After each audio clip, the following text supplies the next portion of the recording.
Hi guys, how are you doing today? Ready for some new drama from Ask a Lawyer? Let's go to the first one, about OP's husband, who is threatening to divorce OP if she doesn't pay for his trip with his stepdaughter, because she is moving out of the country and he wants to spend more time with her. Well, wouldn't he need to pay for it himself? Looks like he doesn't think so. Enjoy the stories, and don't forget to like and subscribe. And of course, don't forget to leave a comment. This is a very unfortunate situation for everyone. Stepdaughter, 11, is moving across country with her mother. This is obviously horrible and traumatic for my husband and his daughter, not helped by the fact that the timeline was moved up from Christmas to Thanksgiving to Halloween. Everyone found out 2 weeks ago that the move would be happening over Halloween week. Baby mama offered dear husband to take stepdaughter across country, and he got her to agree to give him about 5 days and take her on a mini vacation and get some bonding time in. The problem is, we don't have the money for any of this. We were planning on going in a month, but next month, money doesn't exist this month. I've already taken out one credit card for the specific purpose of paying for this trip, with the understanding that it would be paid as soon as he receives his bonus check in November. And I've offered to put some of the trip on my existing credit card, and I've offered to cover November rent to put some extra cash in his pocket. This morning, he asked me to apply for a second brand new credit card. That would be 2 credit applications for me within 1 week, in order to take advantage of some of the rewards that card offers. I took a couple hours to think about it, but in the end, I flat out refused. Now he's threatening divorce. I understand that this trip is super important to him, and I really want him to be able to go, and I want to be able to go with him for support. But he's asking way too much of me. He is in the process of rebuilding his credit, and he is not going to be approved for as good of a card as I am. But quite frankly, I just got my credit in check from some questionable decisions in my 20s, and I'm not willing to risk it. I also want to be able to refinance our car, and I'm not going to be able to do that with 2 new accounts on my credit report. He wants his kids to be my #1 priority at all times, but she's just not. She's not my kid and not my responsibility. And quite frankly, if he's going to threaten divorce after all of the help I've already offered, then I need to look out for myself and my finances. He's threatening to divorce OP because she won't take out another credit card to finance his trip. He's a grown man who can't manage his finances well enough to do this on his own. And he actually threatened to divorce OP over this? He just showed OP how much OP means to him, even if he's not serious about following through. Just the fact that he's willing to treat OP that way is pretty serious. OP should not ignore this. OP is right. She needs to protect herself and her finances. Let's see if the community agrees with me. Pterosaur Asrek says, "You said it. You need to look out for yourself and your finances." Miss Thang 371 says, "Here's the thing about this threat. If he can't afford a cross-country trip, then he certainly can't afford a divorce. Don't take out another credit card for him, and if he threatens you again, I'd just respond with, 'Do what you need to do,' and then leave it at that. If he actually does follow through, which he won't, then you don't need to be with a guy like that. I know you love him, and this is a stressful time for all of you, but you don't need to put up with him taking his frustrations out on you." Cocoa Sneeze says, "He seriously is threatening divorce if you don't take out another credit card to support his trip? After this threat, I wouldn't have any faith that he would pay me back the first credit card you took for this trip. Do not do this. Your relationship might not survive, and you will be left with a credit card debt he won't pay back." Stepdaughter, 27, is getting married to her lovely fiancé, 30 female. I, 44 female, have been married for about 15 years to my dear husband, 50 male. We have 2 other children, adopted son, 24, and adopted daughter, 18. My relationship with my stepdaughter growing up was not great. She was 12 when we got married, and she was very upset her father was adding another woman to his life. She did not like me, but loved her father who had full custody. I never got a break from the shenanigans. She was always going out of her way to make me or my kids miserable. Her and my son picked on my daughter growing up. It was the very first and only time dear husband ever yelled at stepdaughter, and she stopped pretty quickly. But adopted daughter never had a relationship like the other 2 siblings. She was really loyal to her deadbeat mom, who left her for some wealthy businessman, had like 10 kids, and fell off the face of the earth. Dear husband spoiled her growing up. She has a hefty trust fund from his side of the family that is used to pay her expenses. She has a job, though. We received our invitations for stepdaughter's summer wedding ceremony. It is fairly small, and my father-in-law is helping with the cost. Me and my daughter are not invited. Dear husband and my adopted son confirmed him and his girlfriend are invited, but not in the wedding party. My dear husband is obviously going, and ignoring what a slap in the face this is to me.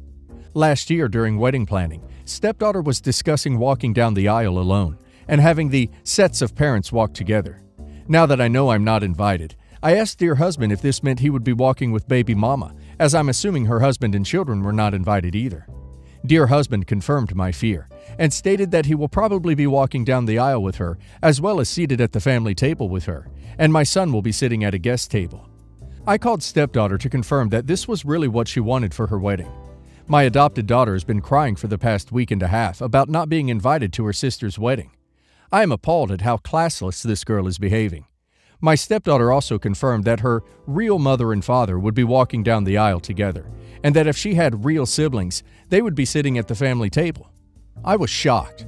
My dear husband sees nothing wrong with her behavior, even having the audacity to say, "We didn't have her at our wedding," but of course we didn't because we eloped. I have spent the better half of my life putting up with her princess attitude and her my way or the highway mentality. This is not the first time me and one or more of my children has been excluded from stepdaughter activities. My son was the only one who could accompany dear husband to stepdaughter's sporting events and talent competitions, and none of us were invited to her high school or college graduations. My dear husband even had adopted daughter sit in her room during stepdaughter's grad party because she didn't want a snotty child ruining it. I wish sometimes that this was not my life, that I chose to divorce a long time ago and took my kids with me. We are treated like second-class citizens in our own home, especially my adopted daughter. If he goes to her wedding, I'm filing for divorce. OP's husband has shown favoritism to stepdaughter over OP's other daughter her entire life. He literally let her disrespect OP and an innocent child. He made adopted daughter sit in her room during a party in her own home. What the duck is wrong with him? I would have left that day. All the guests would have watched me pack my stuff in the middle of precious spoiled stepdaughter's party. Let's see what the community's opinion on the matter is. Reasonable Doubt 600 says, I would also consider taking a trip somewhere with your daughter during that time. Maybe a nice tropical island or cruise somewhere. If you are married, he is spending your money on a wedding you aren't invited to. Maybe spend your half of the money on a nice trip during the festivities.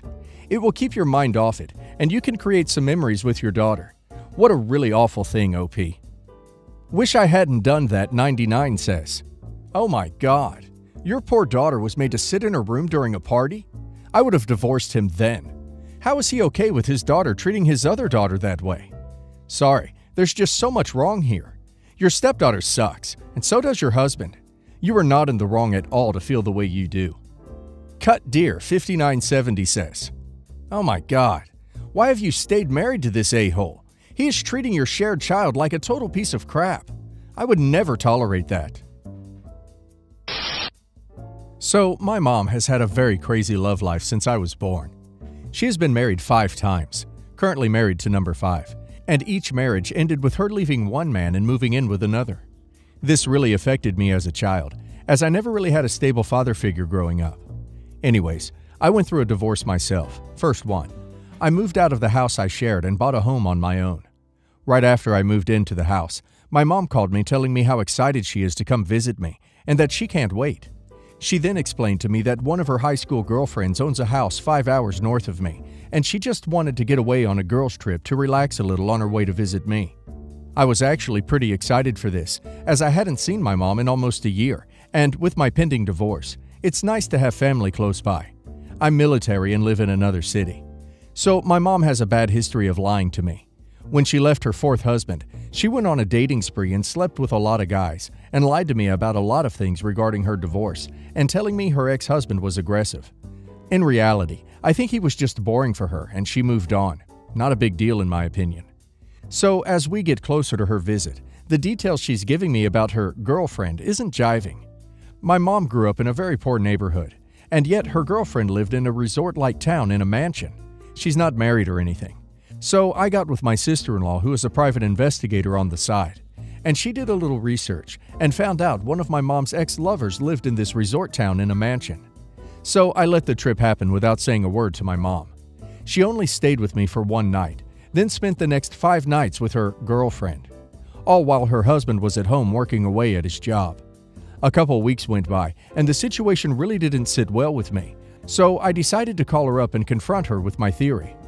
I know my mom well enough that I know when she's lying most of the time. My mom froze for about 20 seconds when I divulged all of the information my sister-in-law and I found about her ex-lover. I then impressed upon her the importance of honesty with me, and that it's hard for me to be close to someone, even my mother, when she lies to me. So my mom finally admitted to visiting this ex-lover of hers, but insisted that he is married, and she was just hanging with him and his wife for a week. I told her that she's a liar, and that situations like this are why she's been married 5 times, and probably working on 6. My mom broke down crying. She does this a lot when I call her on her crap, and eventually hung up the phone. I then had family members and friends calling me up and telling me what an a-hole I am for doing that, and as her son, I should just support her whatever decision she makes. Am I the a-hole for this? Being family doesn't mean supporting their every decision. OP's mother is not a great person. She has cheated on numerous occasions, hurting multiple people. By OP's own admission, it's likely she even falsely accused some of these men of misdeeds to cover up her own behavior. Now she's in the process of betraying a 5th. People like her often resort to crying and acting like the victim when called out as a defense mechanism, hoping it discourages people from confronting them. She needed to hear this, and OP is not an a-hole for telling her. Let's hear the community's opinion. Recommends Malazan says, I mean, that probably working on 6 line wasn't cool, but not the a-hole. Sounds like your mom needs a healthy dose of reality. Hopefully this gave it to her. 286 Games for Me says, not the a-hole at all. Some people need to be called on their crap. Potter Squash says, your mom called your family and friends to tell them she cheated and you called her out on it? And your family and friends then called you to tell you how wrong you were? Not the a-hole, if you say so. I'd been with my fiancé for just under 4 years, and our wedding was supposed to be in June. I'd say it was a near-perfect relationship, and I loved him with everything that I am. I still do, and will for a long time. We'd planned on doing bachelor parties in late May, so we could spend the last few weeks focusing on the wedding. I went to Palm Springs for mine, and it was actually supposed to be really tame, with just swimming, laying out, good food, wine, massages, etc. I got way too drunk one afternoon, and literally had the pants charmed off me by an extremely attractive older guy who knew how to say all the right things. I ended up in his room and got to kissing and heavy petting before I realized what I was doing. I sobered up and left immediately for home so I could confess to my fiancé. He took it much worse than I even imagined he could, and broke up with me, canceled the wedding, and hasn't looked back. I deserved it. It sucks, and I wish it weren't the case, but I got exactly what I deserved. I decided that I'm going to take this semester off, work at my sister's stables, and try to recover. The issue is, my ex-fiancé is around all the time. He's still great friends with my dad and helping on all the new projects. I'd assumed with calling off the wedding, he would just stay in Tuscan on the weekends since he's working there. He's taking a 1-year deferral to med school, ostensibly for our first year married. But he's at our property every weekend. He eats dinner with my family, and he and my brother go out to the bars all the time. It's insanity because everyone is happy to see him drive up on Friday, and then sad to see him go back to town on Sunday. I'm biologically related to these people, and I don't feel even half as welcome. He stays in the guest house, and I feel like I have to hide out. Needless to say, my plan of recovering is not working if the guy I'm supposed to be recovering from is here all the ducking time. We are cordial to each other, but I definitely feel like he is sticking a knife in every time he talks to me, so I try to avoid him as best I can. I've politely asked my parents to not have him over because it causes me so much stress and heartache. The answer I get is pretty uniform.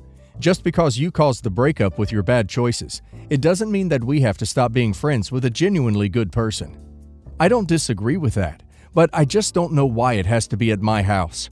If they were to go to see him in Tuscan, go out to dinner, I mean, that would still hurt, but it wouldn't be so in your face.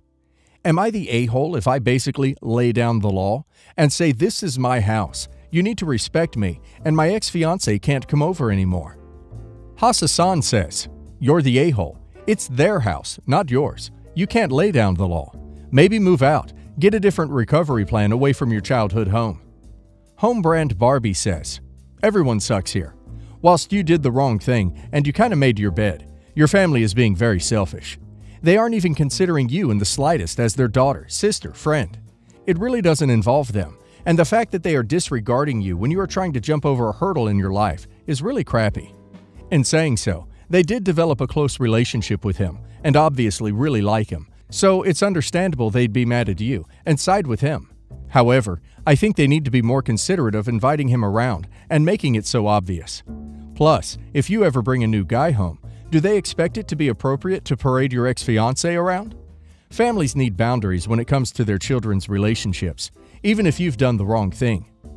The Heart of an Artichoke says, apparently an unpopular opinion, but not the a-hole for the specific question in the post. The judgment is not about her cheating people. She knows she's the a-hole here. Family is family, and if you have accepted the breakup gracefully, which it sounds like you have, then you need space to heal, and part of healing is being around family. You shouldn't feel ostracized from your own family because of your breakup. Long edit ahead. So I guess some of the criticisms in this were very harsh, which made me feel exceptionally guilty, which I deserve. I'm not saying I don't.